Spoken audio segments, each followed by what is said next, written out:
There are stories that history tries to bury, stories so disturbing, so fundamentally wrong, that generations of scholars have looked the other way, but the documents don't lie. The evidence is there, hidden in dusty archives, coded in letters, whispered about in journals that were never meant to see daylight. What I'm about to tell you concerns one of Europe's most powerful royal families, a bloodline that shaped the fate of nations, and a secret so dark it would eventually lead to the collapse of an entire dynasty. This is the story of the Spanish Habsburgs and how a forbidden practice, dressed up as political necessity, turned into a genetic nightmare that destroyed everything they built. The year was 1670. In the halls of the Royal Alcazar of Madrid, physicians gathered around a cradle, their faces grave with concern. Inside lay Carlos II, heir to the Spanish throne, a baby whose very appearance made hardened doctors look away. His tongue was too large for his mouth, his jaw jutted forward so severely he would never be able to chew food properly, but these doctors knew something the public did not. This child wasn't cursed by God or touched by the devil. He was the inevitable result of nearly 2 centuries of deliberate inbreeding. And if you think you know this story, I promise you, the truth is far worse than what made it into your history textbooks. Before we go deeper into this darkness, do me a favor, subscribe to Whispers of Mystery, because what you're about to hear is the kind of history they don't teach in schools. The kind that makes you question everything you thought you knew about power, legacy, and the lengths people will go to keep both. The Habsburg family rose to prominence in the 11th century, minor nobles from what is now Switzerland. But by the 15th century, they had become the most powerful dynasty in Europe through a simple strategy: marriage, not marriage for love, not marriage for political diversity. No, the Habsburgs perfected something far more calculated. They married each other. The architect of this strategy was Emperor Maximilian I, who ruled from 1493 to 1519. He coined a phrase that would become the family motto: let others wage war, but you, happy Austria, marry. And marry they did. But here's what the romantic version of history leaves out. They weren't just marrying into other noble families. They were marrying their uncles to their nieces, their cousins to their cousins. Their relatives so close that the bloodline began to fold in on itself like a piece of paper creased too many times. The practice intensified when Charles V, who ruled from 1519 to 1556, inherited both the Spanish throne and the Holy Roman Empire. Suddenly, the Habsburgs controlled vast territories stretching from Spain to Austria, from the Netherlands to parts of Italy, and they were obsessed with one thing above all else: keeping that power in the family. Charles V himself was already a product of close intermarriage. His parents were Philip I of Castile and Joanna of Castile, known to history as Joanna the Mad, and Joanna's epithet wasn't just colourful language. After Philip died suddenly in 1506, Joanna refused to allow his body to be buried. According to contemporary chronicles written by court observers, she travelled across Spain with her husband's corpse in a coffin, occasionally opening it to kiss his feet and speak to him as though he were alive. The court physician Lorenzo Galindez de Carvajal, who witnessed these events, wrote in his chronicle, now preserved in the Biblioteca Nacional de España, "Her Majesty has lost all reason. She insists that Don Philip is not dead but sleeping, and that he will awaken. She flies into rages when anyone suggests burial. The smell from the coffin is unbearable, yet she will not part from it. Was Joanna genuinely mentally ill, or was she driven mad by grief and political pressure? We'll never know for certain. But what we do know is that Charles V, her son, grew up witnessing this madness, and yet, when it came time for him to arrange marriages for his own children, he didn't hesitate to continue the pattern of close intermarriage that may have contributed to his mother's instability. Charles V had a son, Philip, who would become Philip II of Spain, and Charles made a decision that would set the tone for everything that followed. He arranged for Philip to marry his own first cousin, Maria Manuela of Portugal. This marriage took place in 1543, when Philip was 16 and Maria was 15. The wedding was celebrated with great fanfare in Salamanca. Contemporary accounts describe elaborate festivities, bullfights, and feasts. But what those celebratory accounts don't mention is that several members of the Habsburg family privately expressed concern about the match. A letter from Charles V's sister, Maria of Austria, dated March 22, 1543, survives in the Austrian state archives. In it she writes, "I fear this marriage, though politically advantageous, may produce weak offspring. Our family has already seen too much sickness among the children." She was right to be afraid. Maria Manuela became pregnant almost immediately after the wedding. The pregnancy was difficult from the start. Court records describe her suffering from severe swelling, difficulty breathing, and episodes of fever. On July 8, 1545, after a labor that lasted 3 days, she gave birth to a son. They named him Carlos after his great-grandfather. 4 days later, Maria Manuela died. She was 17 years old. The official cause of death was given as childbed fever, a common killer of women in that era. But Dr. Luis de Avila, one of the attending physicians, wrote a private letter to a colleague, now held in the Archivo General de Simancas, in which he stated, "The princess's constitution was weak from the beginning. The pregnancy took a terrible toll on her body, and she had not the strength to survive the birth. I have observed that marriages between such close relations often produce difficult births and weak children. Baby Carlos survived, but as he grew, it became clear that something was terribly wrong." The boy who would become known to history as Don Carlos was violent, unstable, and possibly intellectually disabled from an early age. Records from his childhood tutors, preserved in the Spanish royal archives, paint a disturbing picture. When Carlos was 6 years old, his tutor Honorato Juan wrote to Philip II, "The prince shows intelligence in some matters, but has fits of terrible rage. Yesterday he attempted to strike a servant girl who displeased him. When restrained, he threw himself upon the ground and screamed for an hour. His behavior is concerning. By the time Carlos was 12, the incidents had escalated. According to court records from 1557, Carlos ordered that a shoemaker be brought to him because he was displeased with a pair of boots that had been made. When the shoemaker arrived, Carlos attempted to force the man to eat the boots, raw leather and all. When the shoemaker refused, Carlos had him beaten.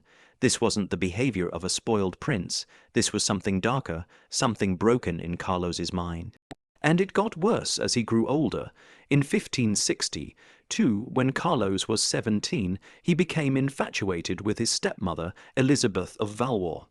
Elizabeth was Philip II's third wife, a French princess who was actually originally intended to marry Carlos himself before the political situation changed and she was married to his father instead. She was only 2 years older than Carlos. Letters between Elizabeth and her mother, Catherine de Medici in France, describe Carlos's disturbing behavior toward her. In one letter from October 1562, Elizabeth wrote, "The prince follows me constantly and makes declarations that are inappropriate. He speaks of love in a manner that frightens me. I have informed his majesty, who has ordered that Don Carlos be kept away from my chambers." The Italian ambassador to Spain, Giovanni Soranzo, reported back to Venice in 1563 with even more disturbing details. The Prince Don Carlos has a violent disposition and is said to have injured several servants. There are whispers at court that he is not right in the mind. He speaks of marrying his stepmother, the Queen, which is both illegal and sinful. The king is deeply troubled by his son's behavior, but does not know how to remedy it. Then came the incident that sealed Carlos's fate. On March 18, 1568, Carlos was arrested by his father's order and confined to his rooms in the royal Alcazar. The official reason was never made entirely clear, but documents that have survived suggest Carlos was planning something drastic. A report from Ruy Gomez de Silva, one of Philip II's closest advisers, dated March 15, 1568, 3 days before the arrest, states, Don Carlos has been heard to say he will flee to the Netherlands and raise an army against His Majesty. He has also threatened to kill several members of the court whom he believes have insulted him. The prince is not in his right mind and poses a danger to the realm. Carlos was held prisoner in his own palace, and according to the accounts of his guardians, his behavior in captivity was erratic and self-destructive. He refused to eat, then gorged himself until he became ill. He demanded ice be brought to his room in summer, and then lay upon it until he developed a fever. He drank vast quantities of iced water, which the physicians believed was harmful. On July 24, 1568, Don Carlos died. He was 23 years old. The official cause was given as natural illness resulting from his erratic behavior and refusal to care for himself. But rumors immediately began to spread that Philip had ordered his own son killed. The Venetian ambassador reported, "There is much speculation about the death of Don Carlos. Some say the king could no longer tolerate the prince's madness and had him poisoned. Others say Carlos truly did die from his own actions. The truth is known only to God and His Majesty. We'll likely never know for certain whether Philip II had his son murdered. What we do know is that Don Carlos was a troubled, possibly mentally ill young man who was the product of first cousin marriage. And his death eliminated a problem for Philip, but it also eliminated Philip's male heir. Philip would need to produce another son, and the way he went about doing that would make the genetic situation even worse. After Don Carlos's death and the death of Philip's third wife Elizabeth of Valois in 1568, Philip found himself without an heir. He had daughters, but in the succession laws of the time, a son was essential.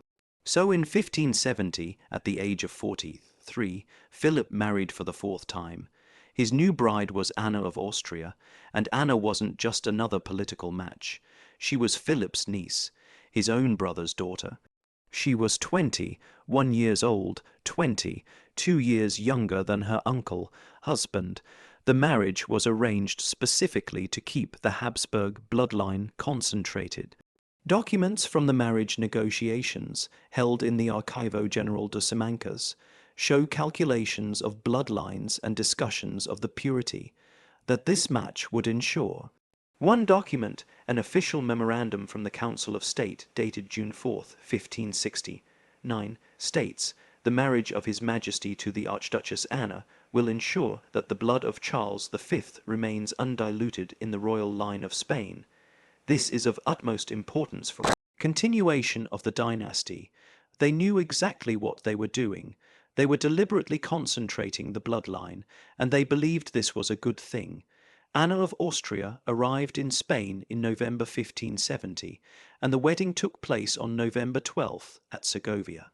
Contemporary accounts describe her as beautiful, pious, and obedient. She was exactly what Philip and his advisers wanted. A young Habsburg woman who would produce male heirs and not cause political complications. Anna became pregnant quickly, but the first pregnancy ended in a miscarriage in 1571. The court kept this quiet, but letters between Anna and her mother, Maria of Austria, reveal the emotional toll. Anna wrote in May 1571, "I have lost the child. The physicians say I must rest and pray. I am afraid I have disappointed His Majesty."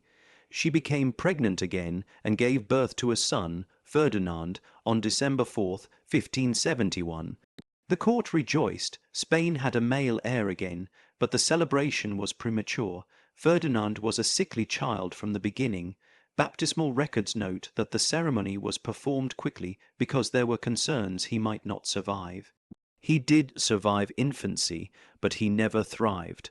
Court records describe him as small for his age, prone to fevers and develop, mentally delayed, Dr. Francisco Hernandez, one of the court physicians, wrote in his medical notes from 1576, "The Prince Ferdinand does not speak as clearly as other children his age.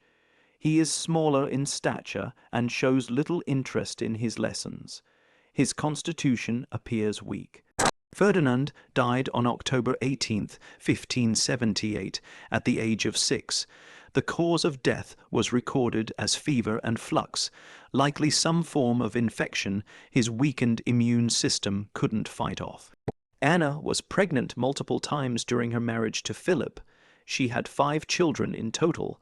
After Ferdinand came Carlos Lorenzo, born in 1573, who died at age 1. Then Diego, born in 1575, who survived longer than his brothers and gave the court hope. Then Philip, born in 1578, who would eventually survive to adulthood and become Philip III. And finally Maria, born in 1580, who died at age 5. Out of 5 children born to an uncle and niece, only one survived to adulthood.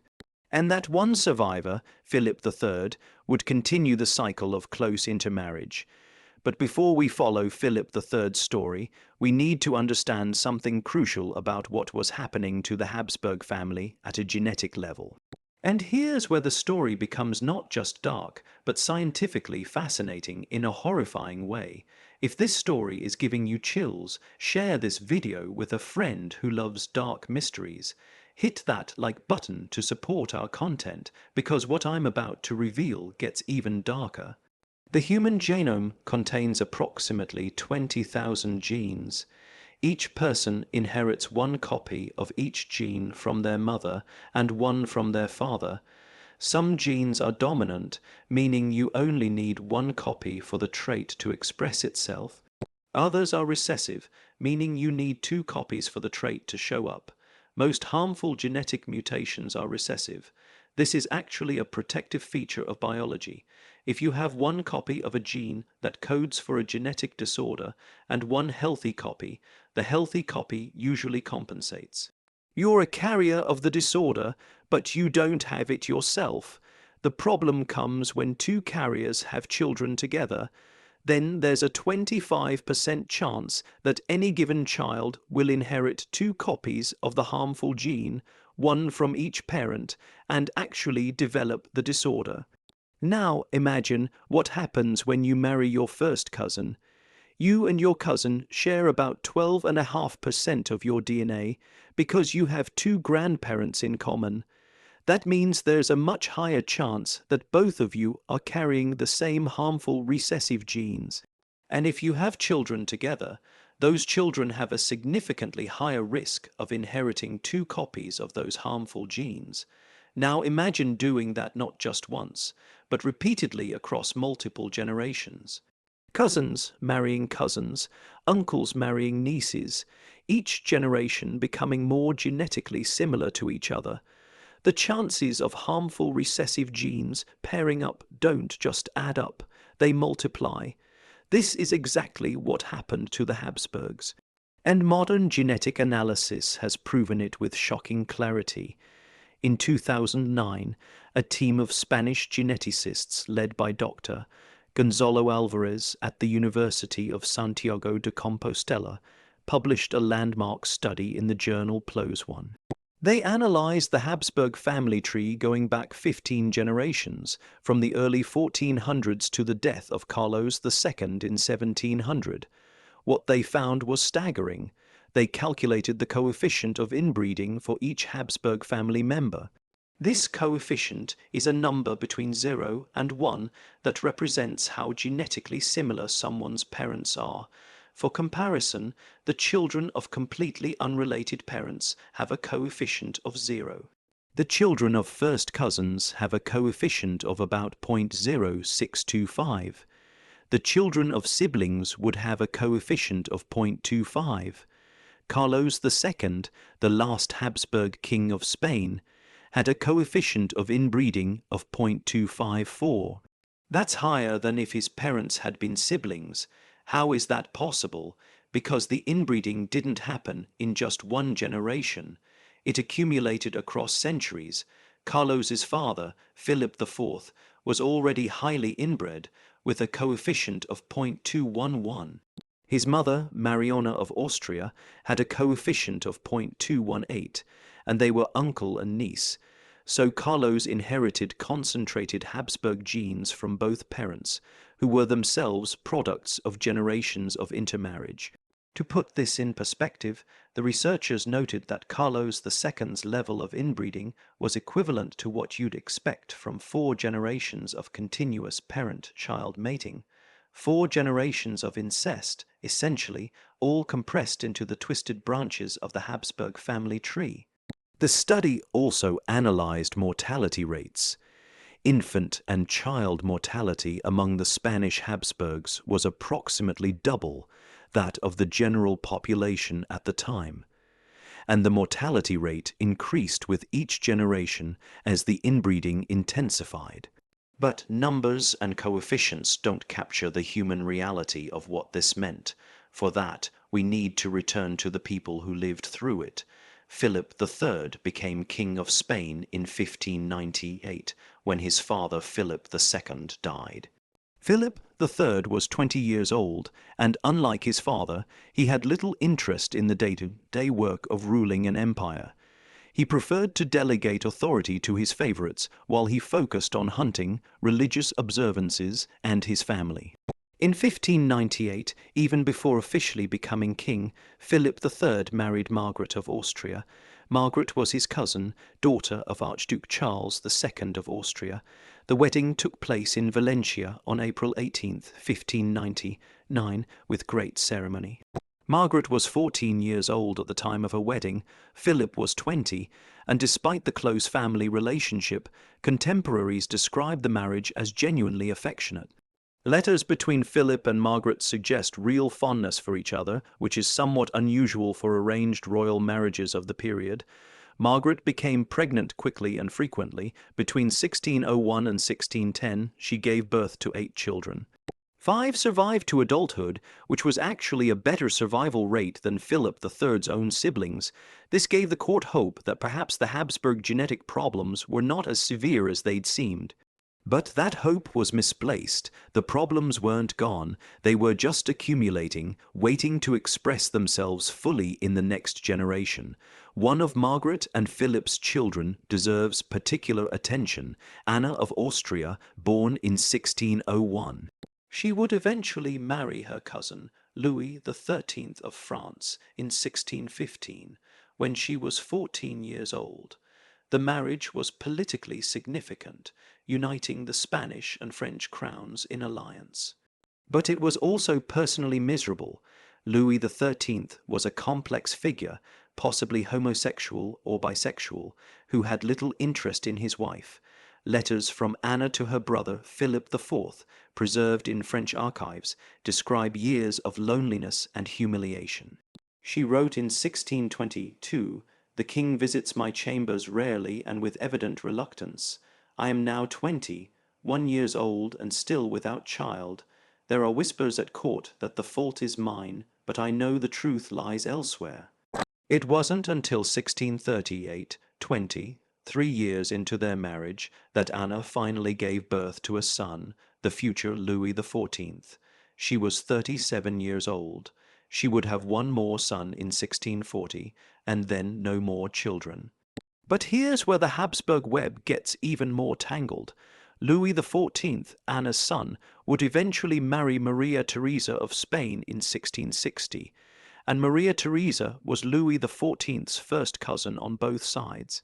Her mother was Louis's aunt, and her father was his uncle. The Habsburg obsession with keeping bloodlines concentrated had infected the French royal family as well. But we're getting ahead of ourselves. Let's return to Spain and to Philip III's other children.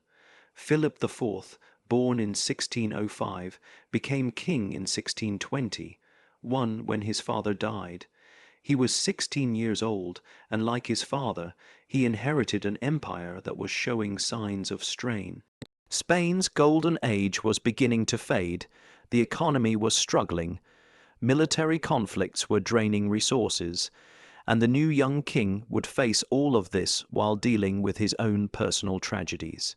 In 1615, when Philip was 10 years old, he was married to Elizabeth of France. She was 13.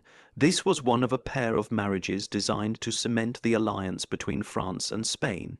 Elizabeth's brother, Louis XIII, married Philip's sister Anna in the same year.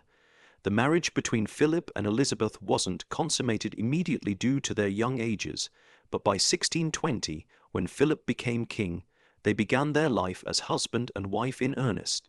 And Elizabeth began the heartbreaking cycle of pregnancies, births, and infant deaths that characterized so many royal women's lives.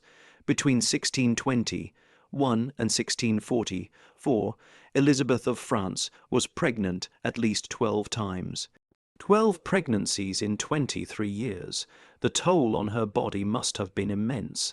Of those 12 pregnancies, at least 4 ended in miscarriages. Of the 8 children born alive, only 2 survived past age 10. The infant mortality in Philip and Elizabeth's family was devastating even by 17th century standards. Their first child, Margarita Maria, was born in 1621 and died at age 2. Their second, Margaret Theresa, was born in 1623 but died within weeks. Their first son, Alfonso, died at age 4. Balthasar Charles, born in 1629, survived to age 16 before dying suddenly in 1646, leaving his father without a male heir again.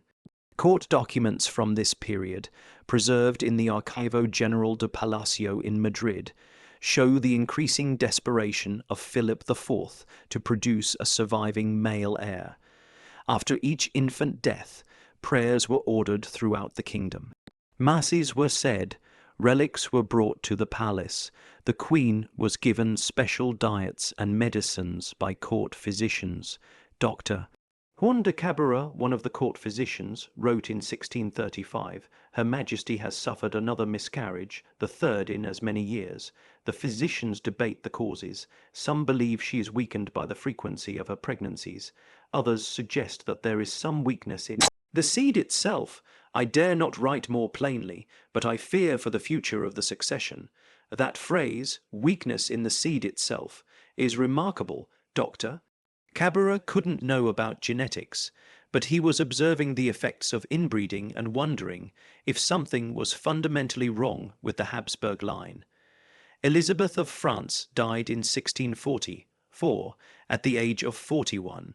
She had spent her entire adult life pregnant or recovering from pregnancy, and she had produced only 2 surviving daughters, Maria Theresa, born in 1638, and Margaret Theresa, born in 1651. Wait, that timeline doesn't work. Margaret Theresa was born in 1651, but Elizabeth died in 1644. That's because Margaret Theresa wasn't Elizabeth's daughter. She was the daughter of Philip IV's second wife. And this is where the Habsburg story takes its darkest turn yet. After Elizabeth's death, Philip IV needed to remarry. He was 39 years old, and he still didn't have a surviving male heir. Balthasar Charles had died in 1646.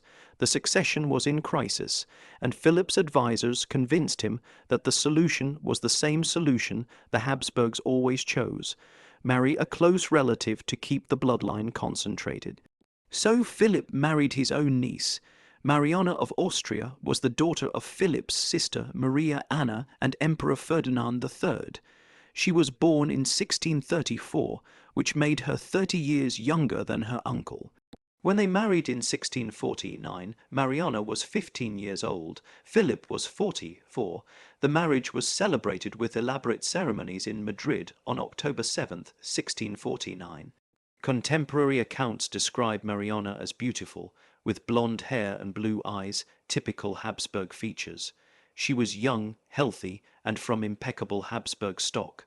Philip's advisers believed she would provide the strong male heir that had eluded him with Elizabeth. The wedding night was documented by court officials, as was customary for royal marriages. The bed sheets were examined the next morning to confirm consummation, and witnesses testified that the marriage had been completed. This grotesque invasion of privacy was considered necessary to ensure the legitimacy of any children that followed. Mariana became pregnant within months. On June 12, 1650, she gave birth to a son. They named him Felipe Prospero. The court rejoiced. Spain had a male heir, but Felipe Prospero was sickly from birth. Baptismal records note that the ceremony was performed quickly due to concerns about the infant's health. Dr. Juan de Cabrera wrote in his medical notes, "The prince is small and weak. He does not nurse well and cries constantly. We have grave concerns." Despite the physician's fears, Felipe Prospero survived infancy. He lived for 4 years, giving the court hope, but he was never healthy. Contemporary descriptions paint a picture of a frail, undersized child who was constantly ill. A portrait of Felipe Prospero was painted by Diego Velázquez around 1659, when the child was about 2 years old. It hangs today in the Kunsthistorisches Museum in Vienna. In the painting, the little prince stands in an elaborate dress, as was common for young boys of that era. But his face is pale, his expression is listless, and his body appears thin and weak even beneath the clothing. Velázquez was too skilled a painter not to capture what he saw, and what he saw was a dying child. Around Felipe Prospero's waist in the portrait, you can see an amulet hanging from a cord. This was a religious charm meant to protect him from evil spirits and disease. It didn't work. Felipe Prospero died on November 1st, 1661. He was 4 years old. Less than a week later, on November 6th, 1661, Mariana gave birth to another son. The pregnancy had overlapped with Felipe Prospero's final illness and death. This new baby was named Carlos after his great-grandfather, Emperor Charles V, and this child, Carlos II, would be the culmination of everything the Habsburgs had been building toward for 2 centuries. He would be the ultimate expression of their genetic experiment, and he would suffer for it every single day of his 38-year life. We're about to reveal what the documents say about Carlos's birth, but first, make sure you're subscribed to Whispers of Mystery so you never miss stories like this. The birth records for Carlos II still exist. They're held in the Archivo General de Palacio in Madrid, and they make for chilling reading. Dr. Juan de Cabrera, the same physician who had attended so many Habsburg births and deaths, wrote his report on November 8, 1661, 2 days after Carlos's arrival. I'm going to read you his description, translated from the original Spanish, because it's one of the most important medical documents in European history. On the 6th day of November, in the year of our Lord 1661, Her Majesty the Queen was delivered of a male child after a difficult labor lasting many hours. The infant prince emerged with considerable struggle, and it was feared at several moments that neither mother nor child would survive. The prince is small in size, but his head is large, disproportionate to his body. The jaw extends forward to a degree I have not previously witnessed in a newborn. The tongue is enlarged and protrudes from the mouth even when the infant is at rest. The child has great difficulty in nursing, as the tongue and jaw prevent proper suction. The infant's limbs are thin and appear weak. When lifted, his head lolls upon his neck, without the firmness we expect to see. His cry is weak, and at times sounds more like gasping than true crying. The wetness and softness of the infant's body is concerning. There is swelling in the extremities. The color is pale, though not blue. We will observe him closely in the coming days and pray for God's mercy upon this child. This was the heir to the Spanish Empire. This was the child who would inherit control of Spain, much of Italy, the Spanish Netherlands, vast territories in the Americas, the Philippines, and possessions across the globe. And from the moment of his birth, it was clear that something was terribly wrong. Mariana of Austria, Carlos's mother, became Queen Regent when Philip IV died in 1665. Carlos was only 3 years old, far too young to rule.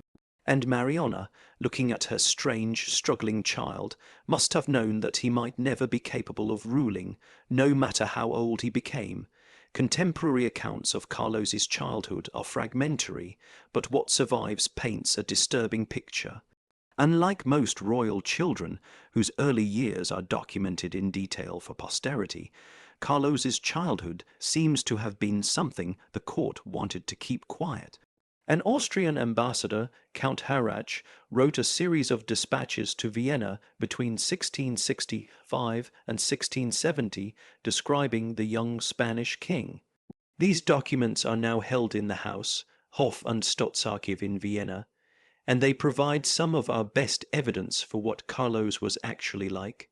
In a dispatch from January 1668, when Carlos was 6 years old, Harrach wrote, "I have been granted a private audience with His Majesty the King. The boy appears younger than his years, small in stature and weak in body. He cannot speak clearly, his words coming out in a jumble. That is difficult to understand. His attendants must interpret his wishes for him. His jaw is so misaligned that I wonder how he eats. His tongue fills his mouth and extends slightly beyond his lips even when he is not speaking. His eyes are large but have a vacant quality, as though he sees but does not fully comprehend what is before him. The boy walks with difficulty, taking small, uncertain steps. He stumbled twice during our brief meeting, and his attendants rushed to steady him. He seems a kindly child, not given to cruelty or temper, but there is something profoundly wrong. I have seen children who are slow of wit before, but this is something different. This is a child whose very body seems to rebel against existence." Another account from José de Olmo, a Spanish courtier who wrote a detailed chronicle of the court in the 1670s, described 9-year-old Carlos. His Majesty cannot yet consume solid food, as his teeth have not grown in properly, and his jaw does not allow for chewing. He is fed soft foods and broths by his attendants. He cannot dress himself, and must be clothed by servants. He requires assistance to walk more than short distances. The king's education proceeds slowly. His tutors despair of teaching him Latin or Greek, as he can barely manage Spanish. He shows interest in music and seems soothed by it, but he cannot learn to play any instrument due to the weakness of his hands. There are concerns about the succession. His Majesty is now 9 years old and shows no signs of the robust health necessary for him to marry and produce heirs when he comes of age. That last line is crucial. From the time Carlos was 9 years old, the Spanish court was already worrying about whether he would ever be able to have children. They were planning ahead, trying to figure out what would happen when the genetically destroyed child on the throne inevitably failed to produce an heir, but the marriage plans proceeded anyway because there was no alternative. Carlos was the king, he needed a wife, and the wife needed to produce an heir because if Carlos died without children, the Spanish Habsburg line would end. Carlos's physical problems were obvious to everyone who saw him. But what about his mental state? Was he intelligent but trapped in a failing body, or was his mind as damaged as his body? The evidence suggests it was somewhere in between. Carlos was not intellectually disabled in the way we might think of severe developmental disorders today. He could speak, though with difficulty. He could understand conversations and make decisions. He attended council meetings and signed documents.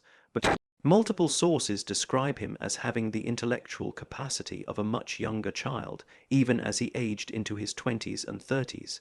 The Marquis de Villars, French ambassador to Spain in 1698, wrote one of the most detailed descriptions we have of adult Carlos. His letter back to Louis XIV in France, now preserved in the Archives Nationales in Paris. Don't hold back. I have now been at the Spanish court for 3 months, and I have had several audiences with King Carlos. I must report to your Majesty that the King of Spain is the most unfortunate prince I have ever laid eyes upon. His appearance is so shocking that it provokes both pity and horror in equal measure. His jaw protrudes forward to such a degree that his upper and lower teeth do not meet. He cannot properly chew food and must swallow it nearly whole, which causes him great digestive suffering. Meals are a torment for him. The sounds he makes while eating are disturbing to all present, and for this reason he often takes his meals alone.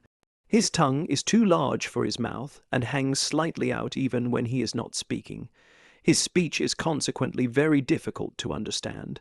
One must listen carefully and often ask him to repeat himself multiple times. He drools constantly and must keep a cloth at hand to wipe his mouth. His servants perform this service for him most of the time, as he seems not to notice or not to care about the drool unless it is pointed out to him. His legs are weak and swollen. He walks with a shuffling gait and must use a cane for support. He cannot stand for long periods without becoming exhausted. At official ceremonies, he must sit even when protocol would normally require standing. His body gives off an unpleasant odor, despite the best efforts of his servants to keep him clean. I believe this is due to his digestive troubles and the constant sweating he experiences, but perhaps most concerning is his mind. The king is not entirely simple, but nor is he of normal intelligence. He can discuss simple matters and make basic decisions, but complex political issues must be explained to him multiple times, and even then I am not certain he fully grasps them. He seems to trust his advisers completely and signs whatever documents they place before him without much scrutiny. He is obsessed with death and speaks constantly of his fear of dying. He prays for hours each day and has surrounded himself with priests and monks. He believes himself bewitched and has undergone multiple exorcisms, which of course have no effect on his physical ailments. Your Majesty, I must be frank. This man is in no condition to rule an empire. That he sits on the throne of Spain is a testament to the accident of birth, not to any personal capacity. The Spanish court functions around him, not through him. And all of Europe waits for his death, which cannot be far off, so that the question of succession can finally be resolved. The Marquis de Villars wrote that assessment in 1698, when Carlos was 36 years old. Carlos would live for 2 more years, defying everyone's expectations that he would die young. But before we get to Carlos's death, we need to talk about his marriages, because the attempts to get Carlos to produce an heir are perhaps the cruelest part of this entire story. In 1679, when Carlos was 17 years old, arrangements were made for his wedding. The bride was Marie-Louise of Orleans, niece of Louis XIV of France and daughter of Philippe I, Duke of Orleans. Marie-Louise was 16 years old, beautiful, vivacious, and by all accounts, completely unprepared for what awaited her in Spain. She had grown up at the glittering court of Versailles, surrounded by art, music, and culture. She was about to enter a very different world. The marriage was politically motivated, an attempt to improve relations between France and Spain. But for Marie-Louise, it was a sentence to misery that would last the rest of her short life. Marie-Louise arrived in Spain in August 1679. She met Carlos for the first time on August 19th at Quintanepala, a small town near Burgos, and her reaction to seeing her future husband was documented in letters she immediately wrote to her relatives. Back in France, in a letter to her aunt, the Duchess of Savoy, dated August 21st, 1679, Marie-Louise wrote, "I have met the king. I cannot adequately describe to you what I felt. He is not as other men. His appearance is shocking beyond what I was prepared for, despite having been warned. I am to marry him in 10 days. I do not know how I will endure it. Pray for me." The wedding took place on November 11th, 1679, at Quintanepala. It was a subdued affair compared to previous royal weddings. The Spanish court seemed to understand that this was not a celebration but a necessity. What followed was documented in painful detail in Marie-Louise's letters home. These letters, preserved in French archives, provide a unique window into what it was like to be married to Carlos II, and they make for some of the most heartbreaking reading in royal history. On November 23, 1679, 12 days after her wedding, Marie-Louise wrote to Madame de Maintenon, a close friend of her family, "I am now the Queen of Spain, but I would trade this crown for my freedom in an instant. The king is kind to me in his way, but he is not capable of being a true husband. His body does not function as it should. I am examined constantly by physicians who ask me the most intrusive questions about our private life. I tell them the truth. Nothing has happened. Nothing can happen. The king tries, but he cannot complete the act. They do not believe me. They think I am lying or that I am doing something wrong. But I swear to you, the fault is not mine. The king's body is simply not capable. And yet they continue to pressure me, to give me medicines and tonics, to pray over me, as if prayer could change the reality of his physical incapacity." In another letter from January 1680, Marie-Louise was even more explicit. "Last night the king came to my chambers as the physician instructed him to do. He tried again to consummate our marriage. It was humiliating for both of us. He cannot maintain the necessary state. Within moments it is over, and nothing has been accomplished. He becomes frustrated and upset, and I do not know how to comfort him. I feel enormous pity for him, but I also feel trapped in a situation that has no solution. The physicians now say they will examine the king himself, as they have concluded that I am healthy and capable of bearing children. I hope they will finally acknowledge the truth of what I have been telling them. The court physicians did examine Carlos, and their reports, preserved in medical archives, confirm what Marie-Louise had been saying. A report from Dr. Juan de Cabrera dated March 1680 states, "His Majesty the King has been examined concerning the matter of the succession. It is our finding that His Majesty suffers from several impediments to successful procreation. First, there is premature emission, occurring before proper union can be achieved.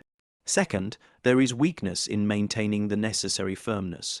Third, there are structural abnormalities that make the act difficult, even when the first two conditions are temporarily overcome. We have prescribed various remedies, including tonics to strengthen the blood and salves to increase sensitivity. We have recommended that His Majesty abstain from certain foods and engage in moderate exercise to improve his general constitution. However, we must report honestly that we have little hope these remedies will prove effective. The king's condition appears to be constitutional and not amenable to treatment by current medical knowledge. That last line is remarkable. The physician is essentially admitting that there's nothing medicine can do, because the problem isn't disease or injury, it's genetics. Carlos's body was built wrong from the start, and no amount of tonics or prayers could fix that. But the Spanish court couldn't accept that. Too much was at stake, so the pressure on Marie-Louise and Carlos continued. Marie-Louise's letters from the early 1680s describe a life of increasing desperation. She was lonely, isolated from her family in France, trapped in a court that blamed her for not producing an heir, even though everyone with eyes could see the real problem. She wrote to her childhood friend, Madame de Montpensier, in June 1680, 2. I am watched constantly. My ladies, in waiting report on everything I do, they examine my bed linens every morning, hoping to find evidence that a conception might have occurred. They find nothing, because nothing occurs. The Queen Mother, Mariana, treats me with barely concealed hostility. She believes I am deliberately avoiding pregnancy, though how she imagines I could do such a thing I do not know. She has suggested that I am taking herbs to prevent conception, which is a mad accusation. Why would I do such a thing? A child would be my salvation, my proof that I have fulfilled my duty, but there will be no child. I know this now with certainty. The king is kind to me, and in his way he cares for me, but he is not capable of fathering children. His body has been destroyed by whatever curse or misfortune has plagued his family, and I am the one who pays the price for it. The curse Marie-Louise referred to wasn't supernatural, though many at the Spanish court believed it was. The curse was genetics, the accumulated damage of 8 generations of deliberate inbreeding, all coming to fruition in Carlos's failing body. Years passed with no pregnancy. The Spanish court became increasingly desperate. They tried everything they could think of. They had priests pray over Marie-Louise's bed. They gave her fertility talismans blessed by the Pope. They fed her special diets designed to promote conception. They even brought in a controversial Italian physician named Giovanni Battista Juanini, who claimed to have new methods for treating infertility. Juanini's methods, documented in his own writings from 1685, were a mixture of legitimate medical observation and complete quackery. He examined both Carlos and Marie-Louise and concluded that the problem was an imbalance of the humors and in Carlos's body. His prescribed treatment involved bloodletting, special diets, and various herbal concoctions. None of it worked, of course, because the problem wasn't humors or curses or Marie-Louise's supposed unwillingness to conceive. The problem was that Carlos II was so genetically damaged that his reproductive system barely functioned. By 1688, after 9 years of marriage, Marie-Louise seems to have given up hope. Her letters from this period are darker, more resigned. She wrote to her brother, the Duke of Orleans, in September 1688, "I have been in Spain for 9 years. 9 years of my life spent trying to accomplish the impossible. I am now 26 years old. I have no children and will never have any. The king and I both know this, though no one at court will speak it aloud. I am increasingly unwell myself. I have stomach pains that come and go. The physicians say it is nervousness and melancholy, but it feels like something more. I am tired all the time. I have lost my appetite. I would return to France if I could, but I am trapped here by duty and by the fact that admitting defeat and leaving would be a scandal neither Spain nor France could tolerate." Marie-Louise's health continued to deteriorate through the fall and winter of 1688. The stomach pains she mentioned in her letters grew worse. By February 1689, she was seriously ill. On February 10th, 1689, Marie-Louise collapsed after breakfast. She was carried to her bed, where she writhed in agony, complaining of terrible abdominal pain. The court physicians were summoned, but there was little they could do. She vomited repeatedly. She had diarrhea. She developed a high fever. Marie-Louise died on February 12th, 1689. She was 26 years old. She had been Queen of Spain for 9 years and had produced no children. The official cause of death was given as intestinal blockage or stoppage of the bowels. But rumors immediately began to circulate that Marie-Louise had been poisoned. These rumors weren't entirely unfounded. There were people at the Spanish court who blamed Marie-Louise for the lack of an heir and who wanted Carlos to remarry quickly to try again with a new wife. The Queen Mother Mariana was particularly hostile to Marie-Louise and made no secret of her desire for Carlos to have a different wife. An autopsy was performed on Marie-Louise's body, which was unusual for a queen consort, but was done specifically to address the poisoning rumors. The autopsy report, written by Dr. Juan de Cabrera and preserved in Spanish medical archives, describes finding inflammation and corruption of the intestines, but states that the physicians could not determine with certainty whether this was caused by disease, poisoning, or some other factor. Modern medical historians who have reviewed the autopsy report and Marie-Louise's symptoms believe she most likely died of appendicitis or peritonitis, both of which could cause the symptoms she experienced and were almost always fatal in the 17th century. However, the possibility of poisoning cannot be entirely ruled out. What we know for certain is that Marie-Louise's death was convenient for those who wanted Carlos to remarry, and remarry he did with suspicious speed. Less than a year after Marie-Louise's death, negotiations began for Carlos's second marriage. The bride was Maria Anna of Neuburg, a German princess from the Palatinate. She was 20. 3 years old, 24 years younger than Carlos, and reportedly quite beautiful. Maria Anna arrived in Spain in April 1690. She married Carlos on May 14th. 1690, in a ceremony at Valladolid, and almost immediately she began writing letters home describing the horror of her situation. Maria Anna's letters are even more explicit and less sympathetic than Marie Louise's, where Marie Louise expressed pity for Carlos along with her own misery. Maria Anna expressed mostly disgust. In a letter to her brother, Johann Wilhelm, Elector Palatine, dated June 1690, Maria Anna wrote, "I have made a terrible mistake in coming here. The King of Spain is not a man but a monstrosity. His appearance is so grotesque that I can barely look at him without revulsion. His body is malformed, his face is twisted, and he smells of decay. I am expected to share a bed with this creature and produce an heir. The very thought fills me with horror. Last night was our wedding night, and I will not describe to you the details of what occurred, except to say that it was a humiliating failure for both of us. The king is no more capable now than he was with his first wife. And yet everyone expects me to work miracles." Maria Anna was less patient and less kind than Marie Louise had been.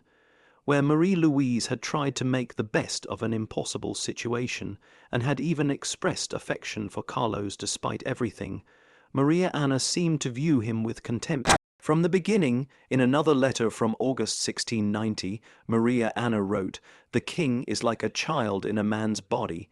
He cannot make decisions without consulting his advisers. He is superstitious and fearful. He believes himself cursed and bewitched. He has priests perform exorcisms on him regularly, which is both disturbing to witness and completely ineffective. He drools and must be constantly cleaned by his servants. His meals are disgusting to watch.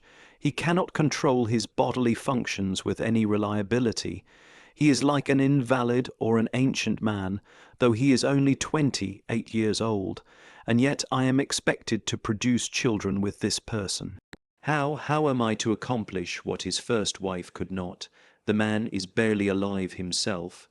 He cannot father children because his body does not work properly. Anyone with eyes can see this, yet everyone persists in pretending that with the right prayers or the right medicines, a miracle will occur. The Spanish court subjected Maria Anna to the same treatments and examinations that Marie Louise had endured. Physicians gave her fertility tonics. Priests prayed over her. She was given special diets and told to perform certain rituals designed to promote conception. None of it worked, of course. After 5 years of marriage, there was still no pregnancy, no hope of an heir, and by 1695, Carlos's health was deteriorating even further. Throughout the 1690s, diplomatic reports from various European ambassadors describe Carlos as becoming weaker and sicker with each passing year. The French ambassador wrote in 1696, "The King of Spain is dying by inches. He can barely walk now without support. His legs are so swollen that his physicians must drain fluid from them regularly. He has persistent fevers and sweats. He vomits after most meals. His mind seems to be deteriorating as well. He speaks of ghosts and demons. He believes people are trying to poison him. He trusts no one except a few servants and priests." In 1698, Carlos became obsessed with the idea that he was bewitched. This wasn't a new concern. He'd believed himself cursed for years, but in 1698 it reached a fever pitch. Carlos ordered that exorcisms be performed on him to drive out whatever demons or curses were causing his suffering. The Spanish Inquisition, which had jurisdiction over matters of witchcraft and possession, became involved. Records from these proceedings still exist in the archives of the Spanish Inquisition, and they make for disturbing reading. A Franciscan friar named Froilan Diaz was assigned as Carlos's personal confessor and spiritual advisor. Diaz wrote detailed reports about his conversations with the king. In one report from March 1698, Diaz wrote, "His Majesty is convinced that he is the victim of a curse. He believes that a witch named La Malinche performed rituals that have destroyed his health and his ability to produce an heir. He speaks of seeing shadowy figures in his chambers at night. He hears voices that tell him he is damned. I have tried to reassure His Majesty that these are the products of an overactive imagination combined with illness, but he will not be convinced. He has demanded that we perform exorcism rituals to free him from the curse. I have reluctantly agreed, as refusing would only increase his distress. The exorcism rituals performed on Carlos II in 1698 were documented by several observers. The ceremonies took place in the royal chapel of the Alcazar in Madrid. Carlos was made to kneel while priests recited prayers and sprinkled him with holy water. They held relics near his body. They commanded any demons present to leave the king's body in the name of Christ. Obviously, none of this had any effect on Carlos's health, because he wasn't possessed by demons. He was suffering from the genetic consequences of 8 generations of inbreeding, but the court couldn't accept that explanation, so they blamed witchcraft instead. The investigation into the supposed witchcraft expanded. The Inquisition interrogated several people who were accused of cursing the king. A woman named Maria de Sierra was arrested and tortured until she confessed to performing dark rituals against Carlos. Her confession, extracted under extreme duress, was almost certainly false. She was executed anyway. This is one of the darkest aspects of the entire story. Not only was Carlos suffering because of his ancestors' choices, but innocent people were being tortured and killed because the Spanish court couldn't face the truth about what they had done to their own royal family. By 1700, Carlos was clearly dying. He was 38 years old, but contemporary accounts describe him looking like an old man. His body was failing in every way imaginable. The French ambassador, the Duke of Harcourt, wrote in September 1700, "I have seen His Majesty, and I believe he has very little time left. He cannot walk at all now and must be carried everywhere. His body is covered in sores and swellings. He has constant fevers. He can barely speak, and when he does, his words are often incoherent. He knows he is dying." He has made his will and arranged for the succession, having finally accepted that he will never have children of his own. He has chosen Philip of Anjou, grandson of Louis XIV of France, and the late Queen Maria Theresa, to be his heir. This choice will undoubtedly lead to war, as the other European powers will not accept a French prince on the Spanish throne. But Carlos has no other options. There are no Spanish Habsburgs left to inherit. That choice, the designation of Philip of Anjou as heir, would indeed lead to the War of Spanish Succession, one of the bloodiest conflicts of the 18th century. But we'll return to that in a moment. Carlos's final days were documented by his personal physicians and by observers at court.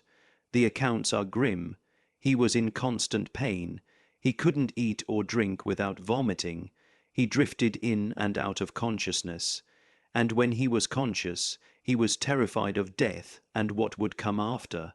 Fray Froilan Diaz, Carlos's confessor, stayed with him constantly during the final days.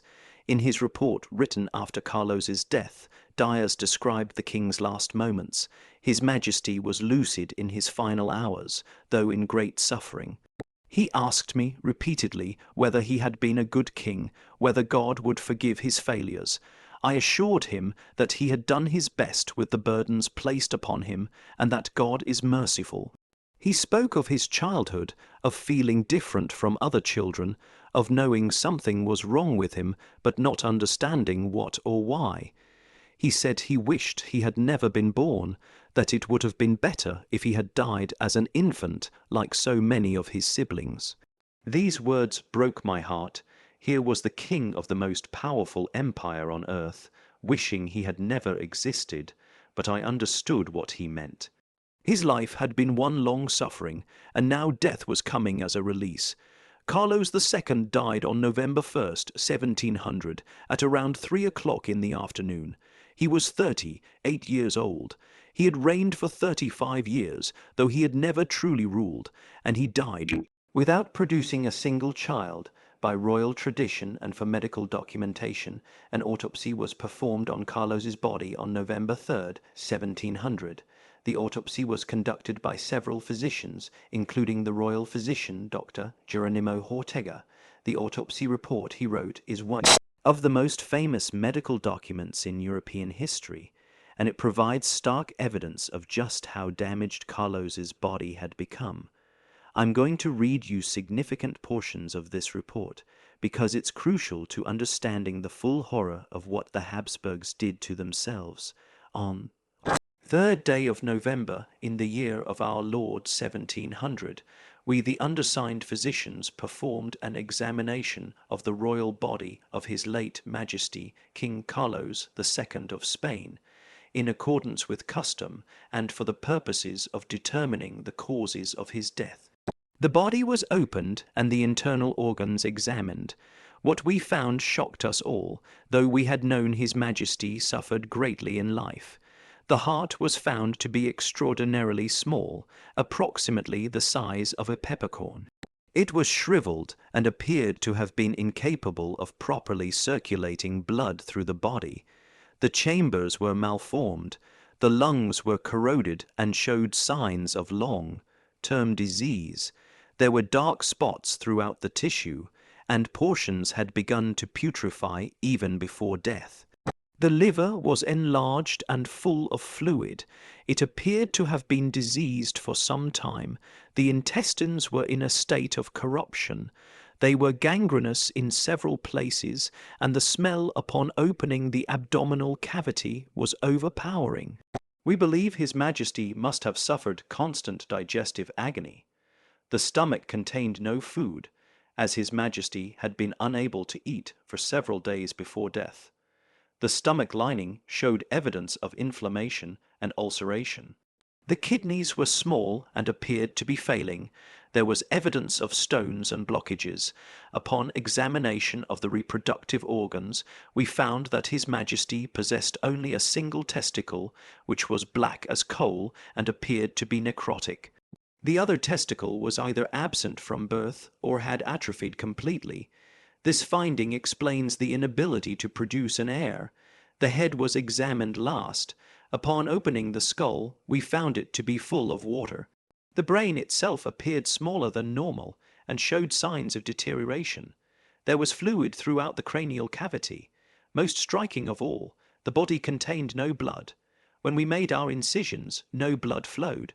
The veins and arteries were empty or nearly so.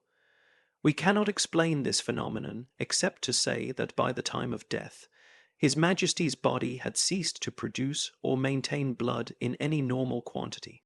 It is our conclusion that His Majesty died not of any single disease, but of a general failure of all bodily systems. His organs were malformed from birth and had deteriorated progressively throughout his life. No treatment could have saved him, as the problems were constitutional and not the result of any acquired illness. We must note that in all our years of medical practice, we have never seen a body so comprehensively damaged while the person still lived. That His Majesty survived to the age of 38 is remarkable, and perhaps speaks to a strength of will that his body did not possess. That autopsy report is devastating. Every major organ system in Carlos's body was damaged or failing. His heart was malformed. His lungs were diseased. His digestive system was corrupted. His reproductive system was non-functional. His brain was deteriorating, and his body couldn't even produce adequate blood.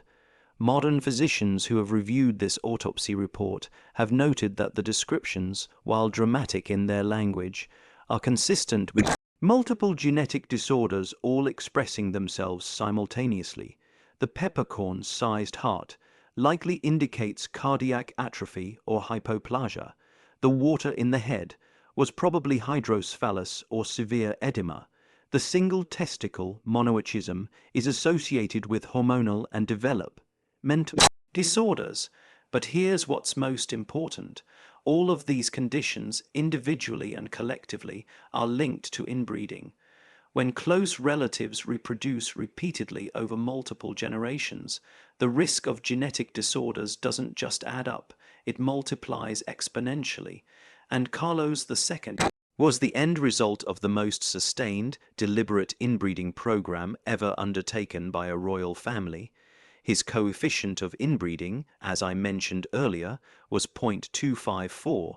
That's higher than what you'd expect from 4 generations of parent-child incest.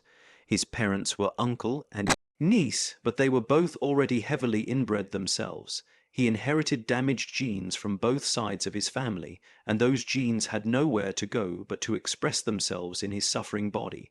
Carlos's death marked the end of the Spanish Habsburg line. There were still Austrian Habsburgs, and they would continue for another 2 centuries, but the Spanish branch was extinct. The obsession with keeping the bloodline pure had resulted in its complete elimination, and the consequences rippled outward immediately. Carlos had designated Philip of Anjou, grandson of Louis XIV of France, as his heir in his will. Philip was actually related to Carlos. He was the great-grandson of Philip IV through the female line, but he was a French prince, not a Spanish Habsburg. The other major European powers, particularly Austria and England, absolutely refused to accept a French prince on the Spanish throne. They believed it would make France too powerful and upset the balance of power in Europe. So on May 15, 1702, just 6 months after Carlos's death, the War of Spanish Succession began. It would rage across Europe for 13 years and become one of the bloodiest conflicts of the early 18th century. Major battles were fought across Spain, Italy, the Low Countries, and even in the colonies. The Battle of Blenheim in 1704 saw 13,000 men killed or wounded in a single day. The Battle of Malplaquet in 1709 resulted in over 30,000 casualties. Cities were besieged and populations displaced. The war finally ended with the Treaty of Utrecht in 1713 and the Treaty of Rastatt in 1714. Philip of Anjou was allowed to remain as King of Spain, but he had to renounce any claim to the French throne, ensuring that France and Spain would never be united under a single crown. Spain also lost significant territories in the peace settlement, including the Spanish Netherlands, much of Italy, and Gibraltar.